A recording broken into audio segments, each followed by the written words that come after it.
Okay, so we're going to take a quick overview of the dam again and open up some assets and take a look at them. And also look in the WCM how assets are represented there. So here I am on the homepage of AEM. Click on the Digital Assets tab. You could see that there was some recently used assets. So if you needed to go back specifically to an asset that you were working with, you can just click that link. So here in the dam, we've got that folder structure on the left-hand side, and then this kind of list view here. We've already gone through what all these details are, but I just wanted to take a little bit of a deeper dive and maybe a longer look at some of the information that you can get from assets. So we're down here in the online acquisition folder, and we have some assets exposed, and we're just going to open them up. So either double click or right click open. And we'll take a look at what you can, some of the things that AEM is going to tell you and where you can find these about assets. So on this left-hand side, we can see you get quite a bit of information here. We've got the name, the size of the asset, the date it was modified, the type, and its dimensions. You can also, this is one of the places you can download an asset. There's a little bit more information about that coming up. But if you were to click here, you can open that up, right-click, save image, and that would download that asset. There's another way to do that with the UI back in the list view. We'll cover that in a little bit. Here are all the properties associated with that asset. These two are searchable. So we have guidance around how you would set the properties for assets. That's in the CMS Online Help Guide. But here, this one has a title. It has a description. It's got the creator in here as well of this asset, the width and the height. And sometimes we ask to have the language in here and the contributor as well. But this is a fairly well filled out asset. Over here are renditions. So AEM can do a number of things with renditions. Those can be set up to take an asset and render a couple of different aspect ratios of that asset or sizes.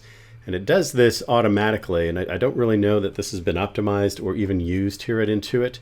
But you'll see this renditions tab, and that's what's there, is the different renditions of an asset. Also wanted to call out one small thing, just to kind of backtrack. There are a couple of things you can do here that are kind of hidden way down here on the bottom. So here we have this edit function, and this will pull up this cropping tool, rotate tool. If you were to pull up the crop tool, it's a free crop. Again, this can be set up within the system to do a number of different things. Right now, I don't think this is used very much. So you can go through and crop this and zoom into it to check out what kind of crop you want to do. It's a pretty crude tool at this point, but that is there, and that's what that edit function does. So if you were to go through, and you can also rotate an image. If by chance something gets entered in and it's logged into the dam and it's not oriented correctly, you could fix that here. So if you were to go through and make that crop, basically what would happen is a version of that asset would be created, and you'd be able to see it over here, actually in the versions tab. So, but we're not going to do that. We'll just go through and cancel that out. But that's what that edit function does down there. We also have the refresh pane.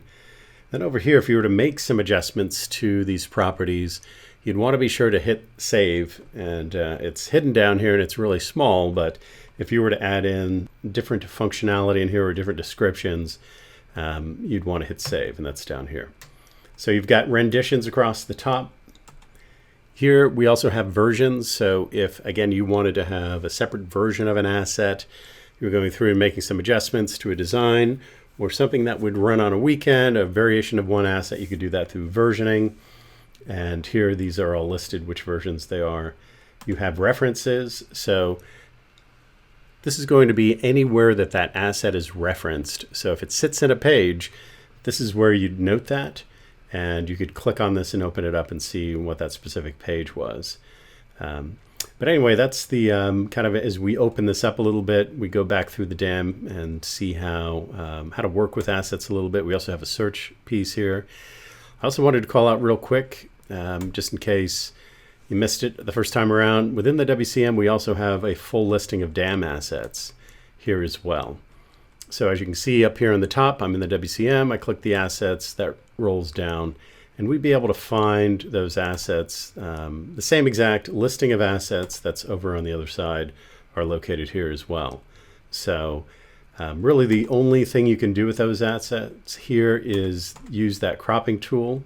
So if I was to open up the asset properties within the WCM, there's a couple things I can do here. I could add a title and a description, and as you can see, this asset doesn't have either one of those.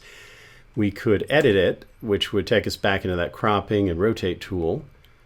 And the other thing we can do here is add a tag. So we can go through and tag this asset, and again, that becomes a searchable function within that asset. So if you had tagged it,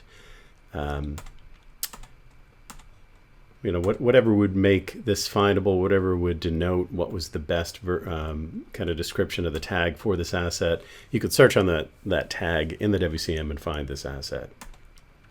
So again, that's just kind of the two places that you can access assets. WCM under the websites, under assets, and then of course under the DAM.